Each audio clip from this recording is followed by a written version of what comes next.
بەناوی خوای گەورە سڵاوتان لەبێت بینەرانی بەڕێز و خۆشەویست لە ئاڵلقەی ئەمڕۆی بەرنامەی ئەمڕۆدا باز لە کێشەکانی هەرێمی کوردستان لە پرۆژە یاسای بودجەی عێراق دەکەین و باز لەو دەکەین کە تا چەندێک نوێنەرانی کورد لە بەغداد دەتوانن پشکی هەرێم زیاد بکەن. بە میوان دەرێک لە بەڕێزان لە ستۆدیۆی سەرەکی ئارام قادر کۆکۆیی ماستەر لە ئابووری و مامۆستای زانکۆ، هەروە لە هەولێرەوە مەسعود حەیدەر ئەندامی پێشووی لیژنەی دارایی لە خولی پێشووی پەرلەمانی عێراق. سەرەتا راپۆرتێک دەبین دواتر لەگەڵ میوانەکانمان درێژە بەم پرسە دەدەین. بێ گوێدانە داواکاریەکانی کورد ئەم ساڵیش لە پرۆژە یاسای بودجەی گشتی 2019 عێراق ڕێژەی لە 170 بۆ کورد دیاری نەکرا. فراکسیۆنە کوردستانیەکانی پەرلەمانی عێراقیش لە هەوڵدانە بەشی کورد زیاد بکەن. ئەندامێکی خولی پێشووی پەرلەمانی عێراقیش دەڵێت جارێکی تر پشتی کورد زیاد ناکرێتەوە. بڕیاری پێکهێنانی لێژنەش بۆ ئەو بابەتە لەلایەن حکوومەتی عێراقەوە تەنها بۆ بەنجکردنی هەرێمی کوردستانە. من پێم وایە جارێکە ئێمە ئەوکو کورد ناتوانین بیژێڕینەوە بۆ 70%. عادل عەبدولمەهدی هەرچەندە دۆستی کوردە هەرچەندە بشێوێ بۆ خۆی، بەڵام کوت لە پەرلەمانیەکان لە کۆتاییدا ئەوان بڕیار دەدەن. هەموو کوت لە پەرلەمانیەکان بە سوننە و شیعەوە لەسەر ئەوە کۆکن کە ئەو ڕێژەی پێشتر بۆ هەرێمی کوردستان دانرا بوو ڕێژێکی زیاد بوو و ئەوان پارێزگاکانی ئەوان مەحرومترن و پێویستیان بە بودجەی زیاتر هەیە. سپاردنی کار بە لیژنەکان زۆرێکە لە مراندنی کاروبارەکان. ئەم پێم وانە ئەو لیژنانێک کە بڕیاریان لەسەر دەدێت بچنە باری جێبەجێکردنەوە. واگە چۆ باری جێبەجێکردنیشەوە ماوێکی زۆری دەوێت و مەرج نییە لە دواتردا ئەنجومەنی وەزیران بە بڕیاری ئەو لیژنانە کار بکە. بۆیە ئەمە ڕەنگە تەنها وەکو بەنجێک بێ بۆ هەرێمی کوردستان نەرمینوانێکە، بەڵام ئەنجامەکەی هەمان ئەنجامی پێشوو دەبێت. لەبەر ئەوەی ئەو لە 170 کە هەرێم داوای دەکات لە دەستوری عێراق نەچەسپێنراوە، بۆیە هیچ ساڵێک ئەو بڕەپارەیە وەکو خۆی بۆ کوردستان نهاتووە. هاوکات بەهۆی ناشارەزای ئەو شاندانەی کە دەچنە بەغدا بۆ گفتوگۆکردن لەسەر پشتی کورد و کەمی کورسیەکانی کورد لە ئەنجومەنی نوێنەرانی عێراق، کورد تا ئێستا نەیتوانێت پرۆژە بودجە بوەستێنێت تا ئەو کاتەی داواکاریەکانی جێبەجێ دەکرێت. بێگومان ئەو 113 بۆ هەرێمی کوردستان بێ لەگەڵ داهاتی ناوخۆی و ڕێکەوتنانەی لەنێوان هەردوو لا دەکرێت ئەگەر بە شێوازێک بێت دەستێکی ئەمین لە خەرجکردنی هەبێ و ئەو ئیدارەیەکی هەیە ئیدارەیەکی لێهاتوو کارامە بێ لە هەرێمی کوردستان لە وەزیرەکانە بگرێت تا دەگاتە بەڕێوەبەرە گشتەکان و تەنانەت کارمەندانیشن بەداخە ئەوی لە هەرێمی کوردستان لە ئێستادا هەیە ئەو گەندەڵەیەکە هەیە بەردەوامیشە گەندەڵێکە تەنها لەسەرەوە نیە، گەندەڵێکە لە خوارەوەشەیە. لە هەرێمی کوردستان دوای ئەوەی بودجە لە عێراقات بەشە بودجەی ئێمە سەکا 170 کەمتر وەکو باس دەکەین هاتووە بۆتە کولتور. گەندەڵی کاتێک بۆ کولتور بێگومان دام دەستگاکانی هەموو حکوومەتی هەرێمی کوردستانی تەنیوە و کاتی دەوێت کلتوری گەندەڵیش کاتی دەوێت هەمومان بێکۆ دەبێت چارەسەرکەن بە تەنها کەسێک ناکرێت. پشتی کورد لە پرۆژە یاسای بودجەی 2019 بە لە 12.67 دانراوە. بڕی پارەی دانراوی بۆ هەرێمی کوردستانیش بریتیە لە 8 تریلیۆن و 741 ملیارد دینار. هاوکات سەرۆک وەزیرانی عێراقیش بۆ گفتوگۆکردن لەسەر داواکاریەکانی کورد بڕیاری داوە لێژنەیەکی هاوبەش لە حکوومەتی هەرێم و بەغدا و پەرلەمانی عێراق دروست بکرێت، بەڵام پێناچێت ئەو لێژنەیەش بتوانێت هیچ بۆ داخوازیەکانی کورد بکات.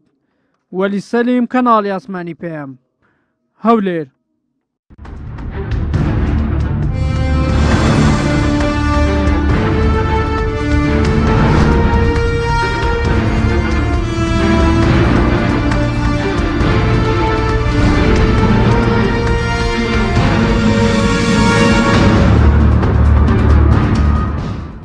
جارێکی تر سڵاوتان لەبێت بینەرانی بەڕێز، سوپاس بۆ میوانەکانمان ماوەسارم بەخێر بێنگە سەرتا لە بەڕێستانەوە دەست پێ بکەین. هەرچەندە حکوومەتی عێراقی پشکی هەرێمی کەم کردوێتەوە بۆ 12.7، بەڵام تا چەند پێت وایە کەم تەرخەمیش لەلایەن کوردەوەیە بۆ ئێمە نابینین کە شاندێکی باڵا لەسەر مەسەلەی موچە لەسەر بودجەی وڵاتیان بچێت بۆ بەغداد. پێشکی زۆر سپاسی میوانداریتانەکەم. ئەوەی کە ئەوەی ڕاستی بێسەبارەت بە بودجەی عێراقی هێشتا بودجەکە بودجەیەکی شەفاف نییە و ئەوەی کە ئەو ڕێژەی سەبارەت بە هەرێمی کوردستان دانراوە ئەگەر بەپێی ئەو داتایانە بێت دەڕووی واقعیەوە تا ڕادەیەک ئەم ڕێژەیەکی واقعیانەیە بۆ هەرێمی کوردستان، چونکە هێشتا داتایەک نییە بیسەلمێنێ پشکی هەرێمی کوردستان لە عێراقدا لە ساحەڤەیە. ئەمە بەپێی سەرجمێریەک لایەکرێتەوە، سەرژمێری دانیشتوان ئەبێ سەرژمێرێکی سەرتاسەری لە تەواوی عێراقدا بکرێ بۆی بسەلمێنێکە لە هەرێمی کوردستاندا لە ساحەڤەی دانیشتوانی عێراق نیشتەجێنەوە پێویستە لەسەر ئەو ئیستحقاقە بەشی هەرێمی کوردستان دابین بکرێ. هۆکارەکانی ڕێگری لەم سەرژمێریەش ئەوەیە کە هۆکاری سیاسین زیاتر هۆکارەکان پەیوەندیان بە هۆکار بە بواری نەتەوەیی و بواری ئاینگەراییەوە هەیە چونکە هەم نەتەوەکانی نێو عێراق هەم ئاینگەرەکانی نێو عێراق نیانەوێت بە ڕوونی ڕێژەی دانیشتوانیان ئەو نەسەمەی کە لایەنگریە و نەتەوەیان یاخود بەشێکن لەو نەتەوە یاخود بەشێکن لەوایان گەرایە بە تەواتی دەربکەوێت لە کاتێکا ئەتوانێت چارەسەری ئەمە بکرێت کە ئەگەر سەرژمێری لە عێراقدا کرا هەوڵ بدرێت کە بە پێی ناوچی جوغرافیایی خەڵکەکە ناسنامەی بناسەندێەوە ناسنامەی بۆ دەربێنێت تا لە ڕووی نەتەوەیی یاخود لە ڕووی ئاینگەراییەوە بەو شێوەیە دەتوانرێت ڕێژەی پشکی ئەو ناوچانە بەس خۆیەوە کێشەی مامۆستاکە بۆ نمونەوە بۆ چوونیەوە کە بۆ نمونە ئەو لە سەدا حەڤدەی دانراوە کاتی خۆی بە پێی ئیتیفاقێکی شەفەی بووە لە سەردەمی حکوومەتی شەفەی بووە بەڵام ئیتیفاقێکی بەڵام لەسەر بنەمای داتا و ئەرزی واقعە بۆ ئەم ئیتیفاقانە ئیتیفاقی سیاسین و پێم وایە ئەو کاتە لایەنە سیاسە کوردیەکان دەسەڵاتێکی زیاتریان هەبووە لە بەغا و توانای دروستکردنی حکوومەتیانە بۆ لە بەغا کە بە دەستەواژە ئینگلیزیەکە پێوەدرێ کینگ میکەر واتە دروستکردنی پاشا ئەو کاتە توانای ئەویان هەبووە کە لە ڕووی سیاسیەوە ئەو بەشی لە سەدا حەڤدەیە بۆ هەرێمی کوردستان بپچڕن ئێستا و لە حەڤدەیە بووە بە بنەمایەک بە بناغەیەک کە چەندین ساڵ لایەنە سیاسیە کوردیەکانەوە بە تایبەتی بەرەی ئۆپۆزیسیۆن بەرامبەر بە بەرەی دەسەڵات بەکارهێنێ و بە هەمان شێوەش بەرەی دەسەڵات بەرامبەر بەرەی ئۆپۆزیسیۆن بەکارهێنێ پێم وابێ ناتوانرێت لەم حاڵەتەداوە بسەلمێرێت کە پشکی هەرێم لە سەدا حەڤدەیە تا زۆر باشە بەس ئەوەش کە بڵێن حکوومەتی عێراق و بەرپرسانی عێراق غەدریان کردوێ پشکی کوردیان کەم بکرێت و کەم تەرخەمی شێرلان هەرێمەوە بۆ نمونە لاوەی کە بۆ نمونە ئێمە نابین شاندێکی باڵا بۆ پرسە بچێت بۆ بەغداد یعنی بەڵام ئێوە دەبین لەسەر پۆستی سەر و کۆمار و پۆستەکانی تر ئەدایان بەرپرسی هەرێم سەدانی بەغداد دەکەن خۆی ئەو گوتاریش ڕاستە کە لاوازیەک هەیە لەلایەن بەرەی پارتە سیاسی کوردیەکانەوە کە دەسەڵاتی کێوتویان نییە کە بتوانن پشتێکی زیاتر بپچڕن لە بودجەی عێراق بۆ هەرێمی کوردستان ئەوەش پەیوەندی بەو داینامیکە سیاسی ناوخۆیی هەرێمی کوردستانەوەیە کە لاوازی کردوون و ناتوان بە هەمان قودرەتی ساڵانی 2023ەوە تا 2011 بتوانن پشکی هەرێم لە بەغدا بپڕن لاوازی سیاسی بەڵێ دەوری هەیە بەڵێ نامەوەسمە بوو کە ئەوەندێک کەوان بۆ نمونە بۆ پۆستیش شەڕیان کردووە یعنی ئەوەندە بۆ نمونەیشان لەسەر مەسەلەی بودجە کردووە وەکو جەنابتان ئاماژەتان پێدا ئێستا تەواوی تەرکیزەکە لەسەر پۆستەکانی بەغدایە هێشتا حکومەت بە تەواتی تەشکیل نەبووە لە کاتێکا بودجە دەیانەیە بودجە بە سەریعی تێپەڕێن لەبەرەوە زیاتر تەرکیزی لایەنە سیاسی کوردیەکانەوە بە تایبەتی ئەوانەی کە کورسێکی زۆری پەرلەمانیان هێناوە لە بەغدا تەرکیزیان لەسەر بەدەستهێنانی پۆست و پلەپایەیە تا تەرکیزیان لەسەر پچڕینی بەشی بودجەی هەرێمی کوردستان بێت زۆر باشە بەس سەبارەت بەوەی کە پێ دوایە ئەوەی کە بەغداش پشکی هەرێمی کەم کردێتەوە بەڵام نێتێکەیە بۆ نمونە لەلایەن بەرپرسانی هەرێمەوە ئەوان پێیان باش بێن بارودۆخە بەم شێوە بمێنێتەوە بۆ نمونە داهاتەکانیان تەسلیمی بەغداد نەکەن پێم وابێ نیەتێکی وا هەیە چونکە تا ئێستا داهاتی هەرێم شەفاف نییە بەداخەوە و تا ئێستا ئەو ئیتفاقە سیاسیە کە لەسەر بەشە بودجەی لەسەر هەناردەی نەوتی هەرێم کراوە دیار نییە بە پێی ئەو داتایانەی کە تا ئێستا خراوەتە ڕوو چ لەلایەن وەزارەتی نەوتی عێراقیەوە چ لەلایەن وەزارەتی سامانە سروشتیەکانی هەرێمی کوردستانەوە ئێمە تا ئێستا نازانین ئەوانەی کە باحثن لەو بوارە و ئەوانەی کە ڕۆژنامەنووسن تا ئێستا نازانن بە حەقیقی بڕی بەرهەمێنانی نەوتی هەرێم چەنەوە چەندیشی لە ڕێگەی و بۆرێنەوەتەوە نێڕێ ئەو داتانی کە ئێستا لە بەردەستن دەڵێن هەرێمی کوردستان ڕۆژانە 350,000 بەرمیل نەوت بەرهەمێنێ بەڵام 470,000 بەرمیل نەوت ڕۆژانە لەم ڕۆژانە باسی لەوە کرد بەنامێکی فەرمی دەرکرد بوو کەنادای نەوت زیاتر لە 400,000 هەناردە دەکەن حکوومەتی هەرێم خۆی بە فەرمی بە بەڵێ ئەم 400,000 بەرمیل نەوتە بەش پشکی عێراقی تێدایواتە کۆمپانیای سۆمۆی تێدایە بەس ئەوەی کە لە هەرێمی کوردستانە بەرهەم دێنرێتە ناسیە 150,000 بەرمیل نەوتە ئیزافەکەی کە لە دەنەرێ ئەوانە ئەو نەوتەن کە لە بیرەنەوتەکانی کەرکووکەوە بەرهەم دەێنرێت. بەڵێ این مەوسمەوەی خواستێک کرد لەلایەن دەسەڵاتدارانی هەرێم بۆی کە نانێ بۆنم نەوت تەسلیم کە چووکە خۆتان دەزان لە دوای 2014 کێشە دروست بووە بۆنم هەرێم بەسەر بەخۆ نەوتی خۆی دەفرۆشێت پێ و گوتارانی قازان چێ لەلایەن بەرپرسانە بۆ ئێم دۆخەوە بمێنێتەوە ئاماژەکان وا نیشانەدەن کە لە بەرژەوەندی سیاسەکانە کە بدۆخەکە بەم شێوەیە بمێنێتەوە و هیچ گۆڕانکارێکی تیاڕوو نەدات. ینی پێ دوای ئەگەر دۆخەکە بەمژ قازان زیمادیان زیاترە بۆ نەگەر داهاتیان زیاتر لە زیادە بنەکەەوەی کە لە عێراقەوە داهاتەکە بێت تەبان لە هەچ شوێنێکە لە هەرچ ناوچێکی جوگرافیە چ دەوڵەت بێت چ هەرێم بێت کە نەوتی تیابوو یاخود هەر سەرچاوێکی سروشتی تیابوو بە قازانجی بەری دەسەڵاتەوەی کە و ناوچەیە بەڕێوەوە کە ئەو داهاتە بە شێوەیەکی شەفاف نەخاتە ڕوو لەوانەیە کەیسەکەی هەرێمی کوردستانی شوابێ ئەو لایەنە سیاسیە دەسەڵاتدارەکان نیانەوێت بیانەوێت ئەمۆزا بە شێوەیەکی ڕاهێن بمێنێتەوە و نیانەوێت ئەو داهاتە کەشف بکرێت. بەڵ ینی ئێمە ئێستا لە کوردستانە کێشەی پێدوایە داهاتمان نییە کێشەی ئەومان هەیە کە شەفافیت نییە لە داهاتەکانە ئەگەر نا بەو داهاتە دەتوانرێت دۆخی دارایی و خۆی ئەمە دووچە خۆرانیش مثلەن باش بکرێت ئەمە دوو لایەنەیە لایەنێکیان پەیوەندی بەوە هەیە کە حکومەتی هەرێمە لە سەرتاوە سیاسەتێکی ئابووری دروستی نەبووە ئەبێت ئەگەر سیاسەتێکی ئابووری دروستمان هەبووە تەنها تەرکیزمان لەسەر داهاتی نەوت نەدەبوو دەبوو ئابووریەکەمان هەموو چەشن کردایە. لایەنی دووەمی ئەوەیە کە پەیوەندی بە گەورەکردنی حەجمی حکومەتەوەیە قەبارەی حکومەت جام گەورەکردنی قەبارەی حکومەتە پەیوەندی بە ئەو لایەنە سیاسیە دەسەڵاتدارانەوە هەیە کە حکومەتی هەرێم بەڕێوە بن چونکە لە قازانجیانە خەڵکێکی زۆرتر تاعین بکەن و ببن بە مچەخۆری حکومەت بەم شێوەیەش حەجمی حکومەتیان گەورە کردووە کە بووەتە هۆی داڕمانی تەواوی ئابووری هەرێمی کوردستان بە هەموو سێکتەرەکانیەوە کە دەتوانین بەشێک لەو کێشەی ئابووریەی هەیە لە هەرێمی کوردستان بگەڕێنینەوە بۆ ئەو هەڵانی کە کراون تا ئێستا. بەڵام ئەگەر بڵین ئایا داهاتی ئێمە ڕوبەڕووی قەیرانی دارایی بووینێتەوە یاخۆ ڕوبەڕووی قەیرانی ئابووری بووینێتەوە ئێمە پێشووتر هەر قەیرانی ئابووریمان هەبووە بەڵام بەهۆی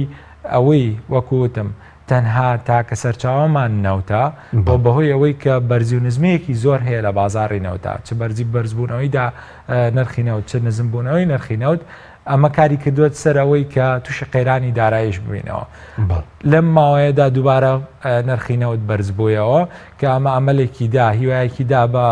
هەرێمی کوردستان کە بتوانێت پاشەکەوتی موچە لابرێ و موچە لە کاتی خۆیدا بدرێت بەڵام بەداخەوە ئەمڕۆ لە بەرەبەیانی ئەمڕۆ دووبارە بازاڕی نەوتشکایەوە لە 75 دلارەوە داشکانێکی زۆر لە ناکاویا بەخۆیەوە بینی کە گەیشتە نزیکەی 59 دلار ئەم داشکانش بەردەوامە پێچێ بگاتە 40 دلار بە سبەی بگاتە 40 دلار لە 40 دلارە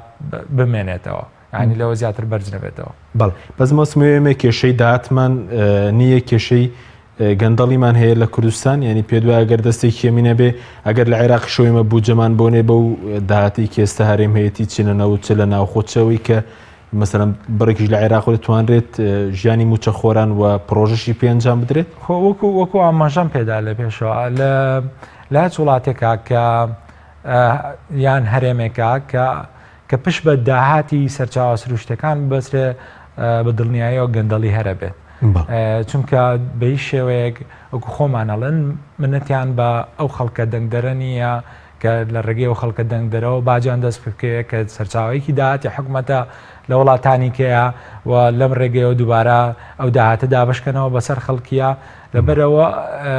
لەبەرەوەی کە تەنها پشتبەستنیان بە سەرچاوی سروشتیەوە سەرچاوی سروشتیش لەلایەن خەڵکەوە نیە بە هیچ شێوەیەک منەتیان بە دانیشتوانەکە یا بۆ خەڵکە دەنگدەرە نامێنێ لەبەرەوە مەجای گەندەڵی زۆرترە ئێمە ناتوانین نکۆڵی لەوە بکەین کە گەندەڵی نییە لە هەرێمی کوردستاندا گەندەڵی بوونی هەیە لە هەموو وڵاتێکا بوونی هەیە بەڵام ڕێژەی هەیە ئەگەر گەندەڵی بوونی نەبووە ئەمە ڕوبەڕووی ئەم قەیرانە گەورانە نەبووینەوە چ قەیرانی سیاسی چ قەیرانی دارایی چ قەیرانی ئابووری بەڵام ئایا هەوڵ لە درێبەوەی ئەم گەندەڵێ چارەسەر بکرێ ئەوە پرسیارێکە دەبێت لە دەسەڵات بکرێ لە دەسەڵاتی ئەم هەرێمە بکرێ و دەشبێت لە نوێنەرەکانمان بکرێ کە لە بەغدان ئایا بە شێوەیەک هەوڵەدەن لە ڕێگەی بەغداوە چارەسەری ئەم گەندەڵی هەرێمی کوردستان بەس پێ وایە بۆ زیادکردنی پشکی هەرێم لە عێراق دەتوانێت لە ڕێی نوێنەرەکان بۆنمونە چی وەزیرەکان چی پەرلەمانتارەکان ینی پشکی هەرێم زیاد بکرێت کە ئێستا کراوەتە لە سەدا 12.6 دڵنیایی دەتوانرێت ئەگەر هەوڵی جددی هەبێ زیاد بکرێت ئەگەر هەوڵی جددی لەلایەن نوێنەرانی کوردەوە لە پەرلەمانی عێراق یاخود لەلایەن ئەوانەی کە هەڵگری پۆستن لە بەغدا و کوردن و سەر بەلایەنە سیاسیە کوردەکانن بتوانن زەختێکی زیاتر لەسەر حکوومەتی عێراق دروستکەن بە دڵنیاییەوە دەتوانرێت بەڵام من پێم وانە لەم ساڵدا بتوانێت گۆڕانکاری لە بەشە بوجەی عێراقدا بکرێت بە بۆنەی ئەوەی کە ئەو بجێ ناگەڕێتەوە بە حکوومەت بۆی حکوومەتی تازە دەست بەکار بۆی عادل عەبدولمادی ڕوبەڕووی حراج سیاسی نەبێتەوە من پێم وایە بەم شێوەیە تێپەڕێرێ بەشە بوجێ هەرێمی کوردستان هەر بە لە سا 12.67 ئەمێنێتەوە بەڵام ئایا گۆڕانکاری بەسەر ئەم بەشە بوجایە ئەمە ئایندە پێمانەڵێ و قودرەتی هەم نوێنەرانی کورد لە بەغا هەم ئەوانی کە پۆسەڵگری کورد پۆسەڵگرن لە بەغا و سەر بەلایەنە کوردەکان هێزی ئەوانە پێمانەڵێ و کاریگەری ئەوانە پێمانەڵێ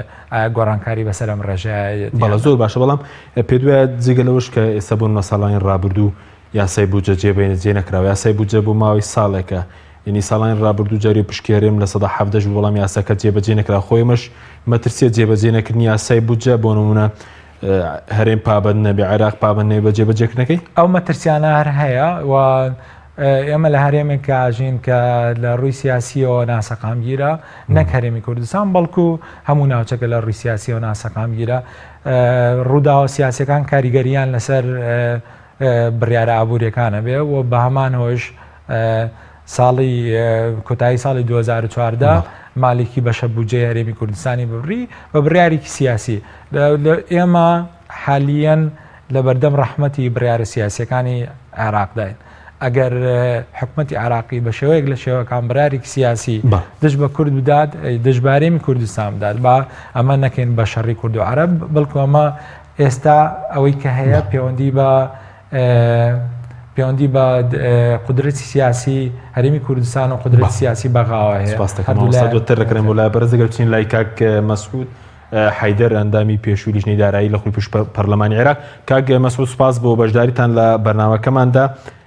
سەرتاگە لەوە دەست پێ بکەین ئەو کێشانەی کە کێشەی کووردە بە دیاریکراوی کورد کێشەیەکی لەگەڵ پرۆژە یاسای بودجێی عێراق بەنای خوای بەخشە بە میهرەبان وەڵام بۆ بەڕێز بۆ میوانە بەڕێزەکەت بۆ دیلەلای بەڕێز من لەوێ داوای لێبوردن کە من وایە حەزۆرم وایە سوپاس پێم نەکرانی بۆیە بەڕێگای تەلەفۆن و بەشداریەکەم طبعا پرۆژە یاساکە هیچ فەرقی نییە لەگەڵ ساڵی 2018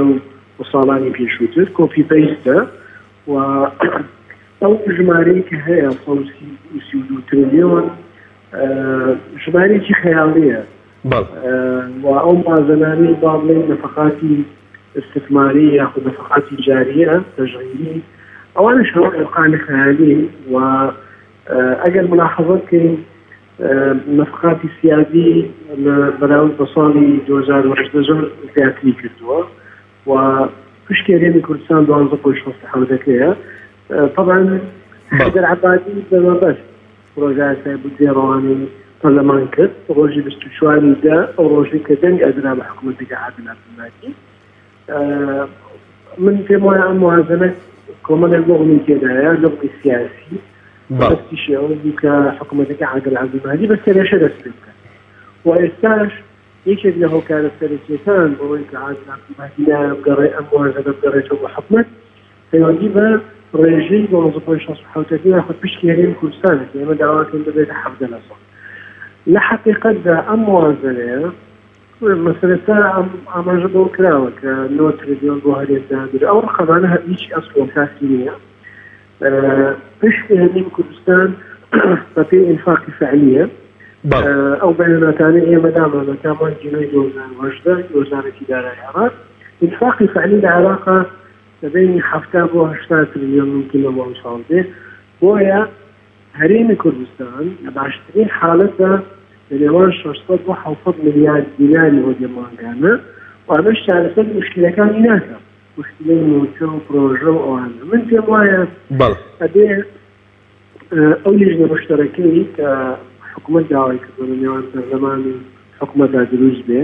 و هەروەها حکوومەتی هەرێم لەگەڵ حکوومەتەکەی عادل عەبدولمەهدی شخصی عادل عەبدولمەهدی ئێمە بۆ چارەسەرکردنی ئەم بابەتی دارایی و بەتایبەتی موچەی هەرێم ئالەیەکی تر بکەینەوە بۆ یعنی هەموو ساڵێک نەفرێکە نکرێ هەرێم 250,000 بەرمیل نەفت بدا عێراق ئەوە دەپارەدا و هیچ جێبەجێ ناکرێت. بەسەڵ دەکەم ئەو نەفانە باشترین شتەوەی بەشی زۆر لەو مەوادانەی کە لە موازنەکە هەیە ئەوانە هەموو دابرێت و تەرکیز کرد لەسەر دوو سێ موچەی فەرمانبەرانی هەرێم، موچەی پێشمەرگە و نەفەقاتی حاکمە و پشتی هەرێم لە قوڕوڵی سیادی قوڕوڵی استثماری کە هەیە و ئەو باقی ئەو بودجەی هەرێمی کوردستان خۆی تەواویکە لە ڕێگای فرۆشتنی دەوڵەتی هەرێمی کوردستان. لەبەرەوەی موچە مەسئولیەتی حکوومەتی فیدرالیە بەپێی دەستوری عێراقی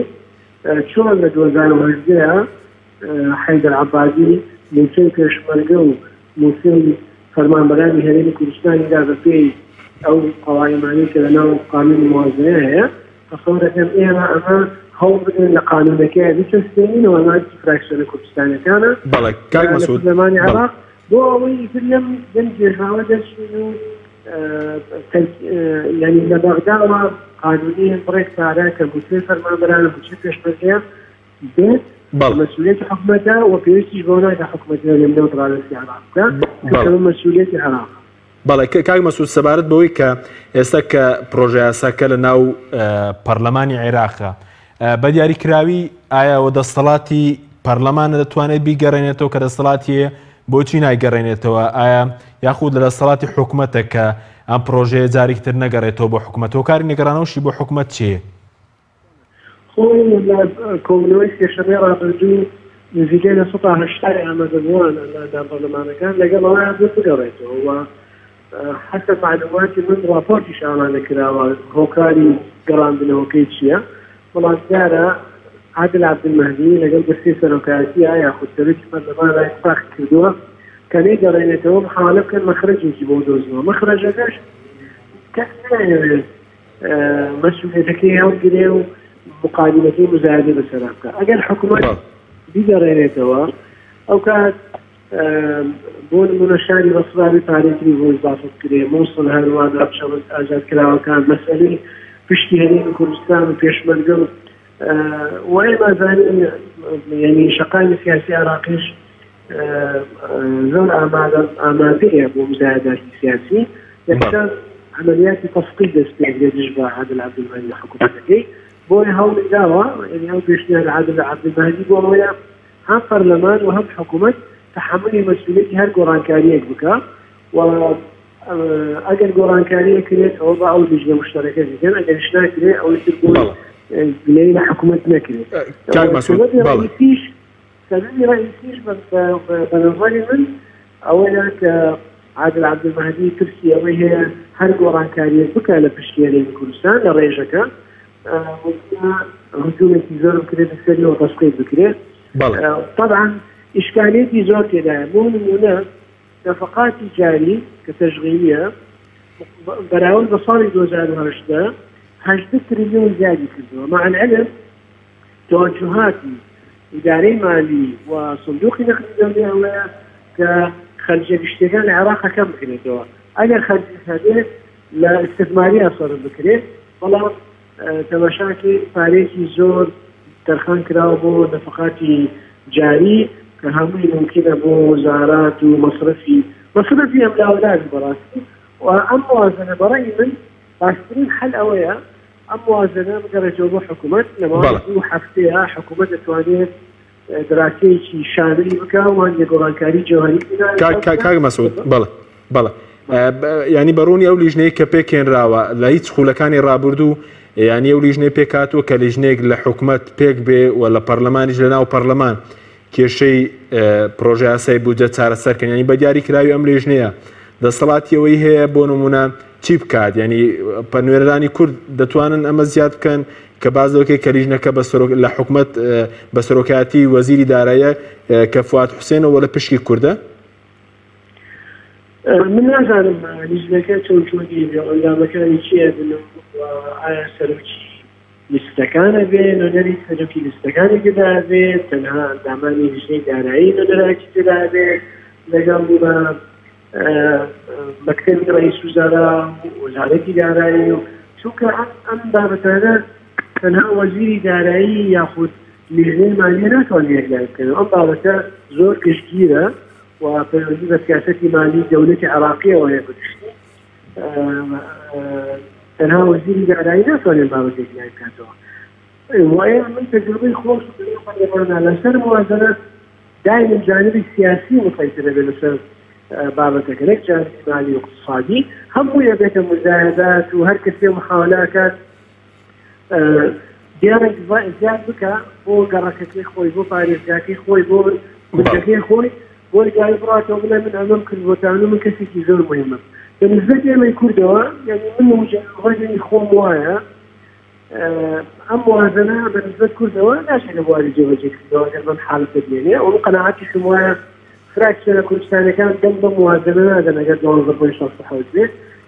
بويا في لسته فراكشن كردستان كان لسته كورد ليستاوى ديرنا كان هالجاردين شتر بكادوا بو اوي لو لجنه مشتركه مناقشه كان باش يزور لهم موادانه كيستا هي هر بلادري وتركيز بكاي لسر پێشمەرگە لەسەر موچەی فەرمانبەرانی هەرێم ئەگەر پێمان کرا بۆ نمونە لە بڕگەی بیمەی کۆمەڵایەتی لە پشتی هەرێمی کوردستان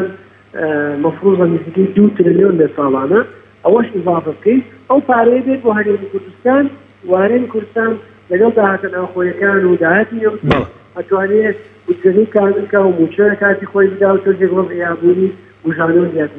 بەڵێ بەس کاک مەسعود بۆی ڕوون بێ ئێستا لیژنەکە بۆ نمونە پەرلەمان چ دەسەڵاتێکی یانی دەتوانیت گۆڕانکاریەکە وەکو پەرلەمانتاران نوێنەرانی کورد یانی هیچ دەسەڵاتێکیان هەیە پشتگیرێم زیاد بکە یاخوا پەیوەندی بە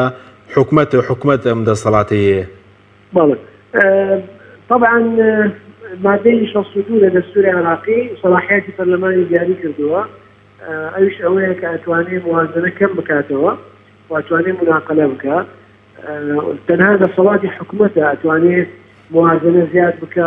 و گۆڕانکاری جەوهەری تێدا بکات بەڵام ئەگەر لیژنەیەکی مشتەرەک هەبوو واتە حکوومەت هەر گۆڕانکاریێت ئەو لیژنەیە بکە معنای ئەوەیە کە حکوومەت مسبقاً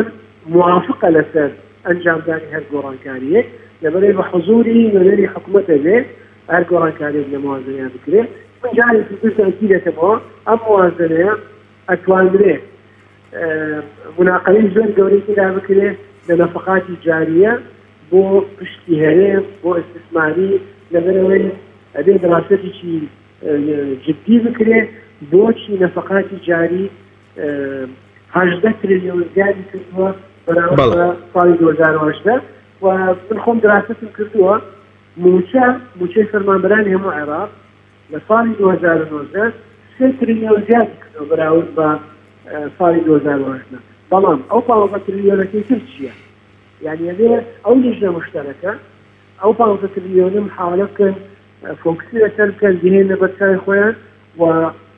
لەو کاتێ ئەتوانرێت پشتی هەرێمیش بکرێت بە 17 لە ساڵ و ئەتوانرێت پارەی زیاتر بۆ بەسڕە و مۆڵ و شارەکانی تری عێراقیش داگیر بکرێت و نەک لە وزارات و لە مؤسساتی ترە بۆ سیارە و مەصرفی وەزیرەکان و هەندێکی تری خەلک بەڵێ بەس ئەوەی کە ئێستا نیگەران تەنیار کورد نییە پێدوایە سونەکانیش نیگەران بەسڕەش نیگەرانە ناتوانرێت نوێرانی کورد تەمانگی بکەن لەگەڵ ئەولایەنانی کە نیگەرانن لە پرۆژەکە بۆی کە کاریگەری هەبێت بەڵێ ئەکید حتى ئەگەر ملاحەزەت بکەی من خۆشم يعني هەم لە ڕۆژی بەرپرسیارەتی بەرامبەر بە خەڵکی هەرێمی کوردستان راپۆرتم لەسەر ئەم بابەتە نووسیوە و ئاگاندومە با بڵێن بەوانی بە نوێنەرەکانمان لە عێراق بە وەزیر و بە لایەنەکانی تریشەوە و تێوانینەکان تقریبا من فراکسیۆنەکانی شبیریوە هەمان تێوانینە بەڵام کاتێک کە ئەگاتە سەر تەفاصیل هەر پێک هاتە و دیفاع لە حقوقی خۆیەکە کە حەقی خۆی وەرگرت سنە و شیعە بەنسبەت هەرێمی کوردستان و هەمویان هاوڕان و دایما هەوڵەدەن لە پشتی هەرێمی کوردستان کەم بکەنەوە و ئێستاش بینین لە جوانەکانە بینین ئەوەی مهمە بەڕای بتوانین 70% موچە بۆ فەرمانبەرانی هەرێم تەرخان بکەین 70% بۆ پێشمەرگە تەرخان بکەین هەرچەند لێرە پێشمەرگە تەنها بە موچە ڕازی نابین بەڵکو پێشمەرگە بەشێکە لە کۆی سیستەمی بەرگری عراقی مفروض تجهيز تدريب تسليح وكو قواتي تري عراقي معامله لا يمكن لكن لاحظوا كي حاجه كان يعني لما هو يزور قسكراو بس هو انصاف كهو حشد شعبي فاركي زياد كراو ومربوط فيش مرجنات اليوم لم تساند ومعلومات تخفيفاتي حشد شعبي لمواسنة 2018 نزيكي 1.8 تريليون وهر لموازنة 2018 إما 3 تريليون منقول طوارئ ترخان كد كبفيشنياري منو بفيشنياري فراكشن كردستان كان تريليون يكون بو موشي فرمانبراني هرين إضافة كردون كانت بلان باقي تري بشيكي بو حشد شعبية يعني حشد شعبي مسبقا ل 2018 بريالي يسر دراوة كموشكانيا زياد بكري وحكمتي عادل عبد المهدي تأكيد لك الدواء هستاش يعني من جاري كيف تأكيد له كمان فراكشن كردستان كان دور لمجاهدات طبعا هميان بيك هلوكتي وبيك دنكي أتوانا شتيت بو هارين كردستان كان وهموشيان من ضمنيان لوين هموشيان دوسوزن بو هارين كردستان برنجا همان جان هذه بلان زور مهم مشا أو تكستاني كلا موازنة كان 2015 و16 و17 وهرزن وسراوتوا بلاسي بيواجهوا لأنه ترتيب المشا بەڵێ زۆر بە کورتی سەبارەت بەوەی کە ئێستا لیژنەی دارایی پەرلەمانی عێراق پێک نهاتووە کاریگەری دێ بە لە سەربوجە بە کورتی بێ سوپاس دەکەین یعنی نازانم ڕۆناکەمەوە ئیشکالێتێک بێ ئەندامانی لیژنەکە دیاری کراوە ڕیاسی لیژنەکان ماوەتەوە ئەوە ئیتفاقاتی سیاسی پێویستە ئەمرێک دوو تەسەورەکەم ئەم هەموو ئیشکالێتی کە لەناو موازنەی هەیە موازنەی 2019 بە ئاسانی تێ ناپەڕێت واحتمال ببينته وصالي دهاتو بەڵێ زۆر سپاس بۆ بەڕست مەسعود حەیدەر ئەندامی پێشووی لیژنەی دارایی لە خولی پێشووی پەرلەمانی عێراق ماوەسە ناوبڕێکمانێ دوای ناوبڕەکە دەگەرەوە لای بەڕست بەڵێ بینێرانی بەڕست ناوبڕێک و دەگەڕێنەوە تۆپ ئارت تاکە بریکاری تۆڕی میدیایی کۆمەڵ بۆ دروستکردن و بڵاوکردنەوەی ڕیکلام تۆپ ئارت دنیا دیکۆر بۆ کەوانتەر و تەختەی ئەرزی لە دنیا دیکۆر ئامادەین بۆ دروستکردنی کەوانتەر و دانانی تەختەی ئەرزی بە باشترین کوالیتی و نرخی گونجاو دروستکردنی کەوانتەر بە خواستی خۆتان بە کەرەستەی MDF و HDF و HPL و R-Click و داری سروشتی و باڵۆن پرێس هەروەها دروستکردنی کەوانتەری تاقیگە و WC و کابینات با کەرەستەی کۆمپاکت لامینات کە دژە بەکتریا و دژە ئاو و دژە ئەسیدە بۆ دڵنیابوون لە کوالیتی و نرخی گونجاو تەنها دنیا دیکۆر هەڵبژێرە دنیا دیکۆر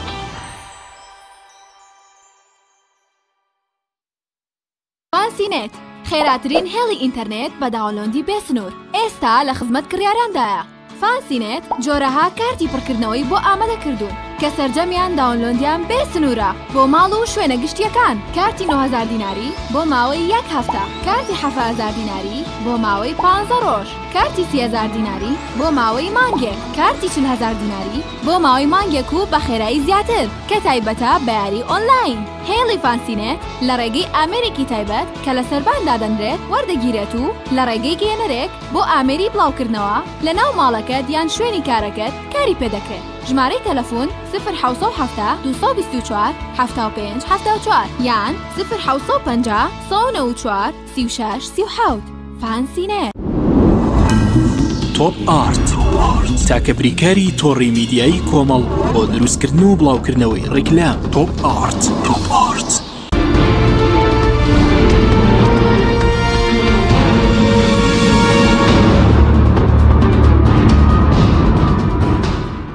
جارێکی دەسڵاوتان لەبێت بینێرانی بەڕێز. مامۆستا سەبارەت بە بودجێ عێراق پێ دوایە پەرلەمانتارانی کورد چی لە ناو پەرلەمانی عێراق چەوەی کە وەزیری دارایی کووردە ئەرکیان چی ینی بۆی کە پشکی هەرێم زیاد بکەن ینی بۆ نمونە کە وەزیرێک دارایی کە نەتوانێت پشکی هەرێم زیاد بکات پەرلەمانتاران سوودیان چێ پێ دوایە گەر نەتوانن ئەمە بکەن. ئەوان دەتوانن لە ڕێگەی لیژنە داراییەکانەوە و لیژنە دارایانەی کە لە نێو پەرلەمانی عراق دروستە بێ ئەو لیژنە دارایی کە لە نێو پەرلەمانی عراق دروستە بێ و لە ڕێگەی فراکسیۆنە کوردیەکانەوە بتوانن زەختێکی زۆر لەسەر و لیژنە دارایە بکرێت لە کاتی هەموارکردنەوەی بودجە بەشە بودجەی تەسەوڕ ناکەم بەشە بودجەی هەرێمی کوردستان بگۆڕێ بەڵام وەکو کاک مەسعود ئاماژەی پێدا دەتوانن لە بودجەیەوە گەڕخستن کە بەپێی کە من بە کەم و کوڕێکی بینم لە بودجێ عراقا کە ڕێژەکەی لە سا هەفتای بودجەیە و بودجێەوە بەرهێنان کە دەبوو زیاتر بووە لە سەداسی بودجەکەیە دەتوانن فیدراکسیۆنە کوردیەکان دەتوانن زەخت لەسەر حکومەتی عراق دروستکەن و بتوان لە بەشە بودجەی وە گەڕخستن بەشێک بۆ هەرێمی کوردستان بپچڕن ئەویش لە ڕێگەی ئەوەی کە موچەی چەند یەکانی پێشمەرگە هێزەکانی پێشمەرگە بگەڕێنەوە سەر وەزارەتی دیفاعی عراقی و بتوان بودجەی بەشێک لە وەزارەتە خزمەتگوزارەکانی هەرێم بگەڕێنەوە سەر حکومەتی فدراڵی عراقی کە لەو بەشە بودجێ لە بودجێ وەرگەڕخستنی فدراڵی عراقی بەشێکیان بەدابین ئەی پێ دوای دەبێت ڕۆڵی وەزیری دارایی چی بێ کە کووردە ینی هەرچەندە باز دەکەی کە پرۆژه یاسا کە پێشەوان ئامادەکراوە بەڵام باز دەکەی کۆبوونەوەی سێشەمەی ڕابردووی ئەنجومەنی وەزیران وەزیرە کوردەکانیش لێ بوون کە پرۆژە کەڕەوانی حکوومەت کراوە تا ئێستا ناڕزایەتێکی فەرمیمان نەبینەوە پێ دوای ئەرکی وەزیری دارایی وەزیری دارایی وەزارەت ئەرکی بەڕێوەبردننی کارەکانی حکوومەتە لە ڕووی داراییەوە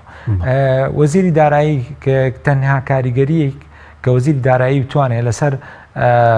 ئەو بڕیارە دارایانە هەبێت کە بە قازانجی هەرێمی کوردستانە ئەشکێتەوە ئەوەیە کە بتوانێت بە شێوەیەکی ڕێکوپێک ئەو بەرنامانەی کە بۆ هەرێمی کوردستان دابین کراوە جێبەجێکە بەڵام بەداخوان بۆ نمونە کە پشکێریم زیاد چکە من پێش بەرنامەکە پرسیارم وتیان سەرۆکی لیژنەی حکوومەت ئەوەی کە ئێستا لیژنەی لەناو پەرلەمانە پێکێنراوە سەرۆکی لیژنەی حکوومەت بۆ مەسەلەی بودجە وەزیری دارایی فواد حوسێنە کە کووردە پێ دوایە کە نەتوان زیادی بکەن کەم تەرخەمی و سیاتی نەسەرشان دەتوانن زیادی بکەن بەڵام ئەمەر لە ڕێگەی اتفاقی سیاسیەوە کرێ ئایا ئەمە پێوترێ یاری تیت فۆرتات یعنی تۆ چەندم مەیەتێ لە بەرامبەرەوەی من چەند بەمێ خۆی لە ئەساسەوە داڕشنی بودجێ عراقی داڕشنێکی هەڵەیە ئەم داڕشنە کاک مەسعود پێناسەیەکی جوانی کردوتی ئەمە بودجەیەکی خەیاڵیە لەبەرەوەی بودجەکە خەڵمێنراوە لەسەر بنەمای داتا و ژمارە نییە لەسەر بنەمای پرۆگرام نییە لە کاتێکا وەزیری دارایی دەتوانێت لە ڕووی دەسەڵاتەوە لە ڕووی پۆستەوە نەک لە ڕووی پێگە سیاسیەکەیەوە کاریگەری لەسەر بەشە بودجێ هەرێمی کوردستان هەبێ کە بڕێک پارە بۆ پرۆگرامێکی دیاریکراو دابین کرابێ بۆ نمونە پرۆگرامی کەمکردنەوەی ڕێژەی بێکاری لە عراقا پرۆگرامی کەمکردنەوەی ڕێژەی هەژاری لە عراقا لەو ڕۆ وەزیری دارایی بتوانێت بەشی پشکی شێر ببڕێ بۆ هەرێمی کوردستان بەڵام لە ئێستادا وەکو ئەوەی کە هەموو شتەکان لە عراقدا بە تەوافقی سیاسی ئەگرێن چونکە عراق بە بە کۆمەڵگەیەکی فراڕەگەزە و زیاتر هەر ڕەگەزێک هەوڵی ئەوەیە بەرژەوەندی بەشە شەری خۆی بچڕێ لە بوجە لە ڕێگەیەوەی بە پارێزگاری لە بەرژەوەندیە تایبەتەکانی خۆی بکە وەکو پێگەی سیاسی وەزیری دارایی بەو پێی کە کوتلەیەکی گەورەیان هەیە کوتلەیەکی فدراکسیۆنێکی گەوری کوردیان هەیە لە بەغا دەتوانێت لەو ڕێگەیەوە بە پشکی هەرێمی کوردستان زیاب بکات و پشکی هەرێمی کوردستان پێ بۆ نمونە ئێمە دەبینین کەمترین تەنسیخەیە لە نێوان حکوومەت هەرێم وەکو حکوومەت کە ڕۆڵی نیە لە ئامادەکردنی بودجێی عێراقا و نێوان فراکسیۆنە کوردەکانیش تەنسیقێکی باش نییە یعنی ئەمە کاریگەری دەبێت بۆ نمونە کە تەنسیقێکی باش نەبێت کە زەرور وایە بۆ دڵنیاییەوە کەم تەنسیقە بێت لە نێوان حکوومەت هەرێم لە نێوان ئەندامانی کورد لە پەرلەمان عێراق لە نێوان وەزیرەکان بە دڵنیاییەوە کەم تەرخەمی هەیە و پاش ڕیفراندۆمەکەی هەرێمی کوردستان کە شکستی خوارد گرژێک لە نێوان پەیوەندەکانی بەغدا و هەرێمی کوردستانەیە ئەم گرژیە نەک تەنها کاریگەری لەسەر داڕشتنی بوجەیە بۆ بەڵکو کاریگەری لەسەر کۆمەڵە لایانی کەی سیاسی کۆمەڵە لایانی کەی جوگرافی گۆڕانکاری جوگرافیە بووە کە ئەمە پەیوەندی بە گۆڕانکاری ترازوی هێز هەبووە لە بەغدا و هەرێمی کوردستان ئەمە یەکێک ئەمە بەلایانی کەم تەرخەمی هەرێمی کوردستان دانێم چونکە هەرێمی کوردستان لە پاش ئەو ڕیفراندۆمە هەوڵی ئەوەی نێداوە کە پەیوەندیەکانی لەگەڵ بەغدادا چاک کاتەوە لە ڕووی ئابووریەوە هەوڵیاوە بەوەی کە لەگەڵ کۆمپانیای سۆمەوە ڕێکەوتەوە 250,000 بەرمیل نەوتی هەرێمی کوردستان لە ڕێگەی کۆمپانیای بەڵامەوەکو داخێک دانراوە بۆ نمونە ئەوەی کێسە لە بودجێی عێراق لە پرۆژە یاساکە دانراوە 250,000 بەرمیلەکە وەک لە بەرامبەر نارین لە 12 ڕێکەوتنیش بڵێن تاکوێسە نەکرا حکوومەت هەرێم سەربەخۆ دەیفرۆشێت ینی تاویسە ئەم پرسەیەکلا نەکراوەتەوە وەکو وتم تا ئێستا شەفافیت نییە لە عەقدەکانە تا ئێستا داتاکان نەخراونەتە ڕوو بۆ نمونە کەسێکی وەکو من ئەگەر بەحسێکی سەربەخۆ بێ ناتوانم بڕۆم بەحسێ بکەم بزانم تا چەند ڕێژی داهاتی هەرێم چەندە لەم بڕا نەوتە هەنێراوە و هەرێمی کوردستان بە چەند ئەم نەوتەیە فرۆشە لە دەرەوە ئەمانە تا ئێستا ڕوون نین ئەمە حکوومەتی هەرێم دەبێت لە ڕێگەی وەزارەتی سامانە شتەکانەوە نەکەرە و داتای فرۆشتنی بەرمی لە نەوتەکانمان بۆ بخاتە ڕوو بەڵکو لایەنی کڕیاری بەرمی لە نەوتەکان و چەندی دراوە بە تورکیا لە حەقی گواستنەوەی ئەم نەوتە بەبۆرێ نەوتەکاندا و دەبێت بزانین چەندی گەڕاوەتەوە ناو بانقەکانی هەرێم چەندی لە بانقەکانی دەرەوەی ئەمانە هەمووی پێویستی بە شەفافیت هەیە و حکوومەتی هەر پێمان وا بوو هەرێمی کوردستان چەند هەنگایە لە پێش عێراقەوە بەڵام ئەم دۆخە سەلماندی عێراق دەست پێشخەرێکی پشکەوتنێکی زیاتری بەخۆی بینێەوە چونکە وەزارەتی نەوتی عێراقی هەموو ئەم داتانەی بە شێوەی ڕاستەخۆ لەسەر وەبپێیجی وەزارەتەکان بڵاوە کاتەوە حەق بۆ هەرێمی کوردستانیش باماشەوە ئەو داتانەیەمی بخساتە ڕوو بۆ ئەوەی لە لای خەڵک ڕوون بێ هۆکار هەیە لە پشتی ئەم ناشەفافێتەوە لەوانەیە کەم تەرخەمی هەیە لە ڕووی سیاسیەوە لەوانەیە ئەمە هەمووی پەیوەندیان بە پەیوەندی بەو تەوافقە سیاسیەوە هەیە کە لایەنەکانی هەرێم چوەک کورد چوەک لایەنێکی سیاسی دیاریکراو لەگەڵ بەغدایکەن ئامانجی ئەم تەوافقانە تەوافقی سیاسی لە بەرژەوەندی تاکە حزبە لە بەرژەوەندی تاکە کەسە یاخود لە بەرژەوەندی ناوچێکی جوگرافی دیاریکراوە هەرێمی کوردستان ئەوانە هێشتا ڕوونی زۆر باش بەڵامەوەی کە زۆر کاک مەسعودیش تاکید لێکردەوە مەسەلەی ڕێکەوتنی سیاسیە بۆ نمونە کە ڕێکەوتنی سیاسی لەگەڵ بەغداد بکری حکوومەت هەرێم و توێش بکە بەڵام ئێمەی جو توێژێک ناوین پێشتر باز دەکە کە سەرۆەزیرانی تازە عادل عەبدولمەهدی دۆستی کوردە بەڵام ئێستا ئەو مەسەلەن تا ئێستا مەسەلەن ڕۆڵی نییە لە زیادکردنی پشکی هەرێم وەکو کاک مەسعود ئاماژەی پێدا بەڕێز حەیدەر عەبادی سەرۆکوەزیرانی پێشوەی عێراق ویستێتی ئەم ئیدارە نوێیە تووشی ئەحراجەیەکی گەورە بکات بەڵام خۆی سەرۆکوەزیرانی تازە شەرمەی ناوێت بۆ نمونە بەوەی کە کورد ڕوبەڕووی نەبێتەوە بڵێن بۆچی پشتی کورد کەمە سەرۆکوەزیرانی تازە ئەگەر لە ڕوانگەی کوردەوە بڕوانی تاوە ئێمە لەوانەیە ڕەخنەیەوە لە عەبدول عەبدولمەهدی بگرین کە بۆچی بەشە پشکی هەرێمی کوردستان زیاناکە بەڵام ئەگەر ئێمە خۆمان لە پۆزیشنی لە پێگەی عادل عەبدولمەهدی دابنین هەوڵەین ئەو بودجەیە نەگەڕێتەوە بەلای حکوومەت چونکە لەگەڵ گەڕانەوەی بۆ حکوومەت ڕاستە لەوانەیە ئێمە بتوانین پشکێک ببڕین لەو بەشە بودجەیە بەڵام لە هەمان کاتاوەکو وتم کۆمەڵگەی عراقی کۆمەڵگەیەکی ڕەگەزە لایەنەکانی کێش قسەیان دەبێت کە کێشەکە بەردەوام دەبێت لەوانەیە ئەم گفتوگوانە بچنە ساڵێکەوە لەوانەیە نەگەنە تەوافق لەوانەیە بەسڕە داوای پشکی شێر بکات چونکە زۆربەی نەوتی عراق ئێستا لە ڕێگەی بەسڕەوە هەناردە دەکرێت و حەقی خۆشانە چونکە زۆربەی داهاتەکەی زۆربەی داهاتی عراق کە بەداخەوە دەبوو ئابوووریەکەی فرەچەشن کرایە تەنها لەسەر ئەساسی نەوتە و ئەمە کەم ماوەگەر بە کورتی باز لەو بکەین چی ئەوەی کە بەلای خەڵکە و گرینگە کە مەسەلەی پاشەکەوتی موچە و باشکین دۆخی دارەیە داچی بەرەکەوتن لەگەڵ عێراق بچ بە شەفاکردنی مەسەلەی داهات بێت لە هەرێمی کوردستان پێدایت ئێستا پاسایەک ماوە بۆی کە درێژە بەم سیستەمە بدرێت ینی بەو داهاتێکی ئێستا لە هەرێم لە ئێستادا لە ڕووی ئابوووریەوە هیچ پاسایەک نەماوە بۆ ئەم سیستەمەی کە هەیە کە پێوتێ سیستەمی پاشەکردنی پاشەکەوتکردنی موچە چونکە عێراق بە پشکی خۆی دەنێرێ بۆ هەرێمی کوردستان کە 370 ملیار دینارە مانگانە و هەرێمی کوردستانیش جگە لە فرۆشتنی نەوت کە بودجەیەکی بۆ تەرخاندە دەکات کۆمەڵێک داهاتی هەیە کە داهاتی غێری نەوتیە ئەمانە هێشتا بە ژمارە لامان نییە چونکە هەرێمی کوردستان لە ساڵی 2013ەوە وەکو ئاماژەت پێدا تا ئێستا بودجەی نەناردەوە بۆ پەرلەمان تا بەڕوونی دەرکەوێت کە بەشی داهاتی نانەوتی و بەشی داهاتی نەوتیاری نەبوون یاسای بجەش خۆی کێشێت لە بەردەم شەفافیت کە حکوومەت یاریمی یاسای بودجەی نییە لە 2013 یاسای بەڵێ چونکە ئەگەر یاسای بودجە بووە دەڕۆشتە پەرلەمان لە پەرلەمان مناقەشە دەگرا و هەموو مناقەشانی کە لە نێو پەرلەمان بوو دەگەڕایەوە بۆ ناو کۆمەڵانی خەڵک و کۆمەڵانی خەڵک ئەمە ئاگداری ئەو داتانەیە بوون. دووبارە گەر بگەڕێنەوە بۆ مەسەلە بودجەی عێراقەمەیە کە بە کورتی کورتی ئاماژە بە چەند خاڵێکی کەم کوڕی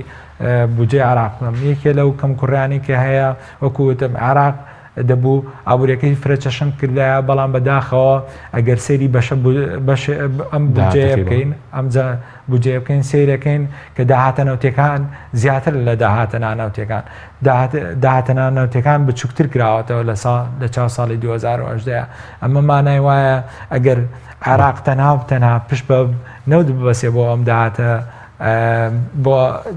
داهاتی حکومت بۆ خەرجەکانی حکومت نەک هەر ڕوبەڕووی ئەم لە سەدادەی کسریە ئەبێتەوە کە خەڵمێنراوە بەڵکو پێم وایە بە پێ و داتانی کە هەیە بە پێ و ئاماژە ئابووریانی کە هەیە ئەو کەسری بودجێ زیاد کا بۆ لە سەدابی زیان زیاتر. بەڵێ زۆر سوپاس بۆ بەرەس ئارەم قادر کۆکۆیی ماستەر لابووری مامۆستای زانکۆ کە لەم بەرنامەی لەگەڵ مابووی. سوپاس بۆ بینەرانی بەڕێز سوپاس بۆ هاوکارانم تا بەرنامێکی دیکە خواتەمەوە.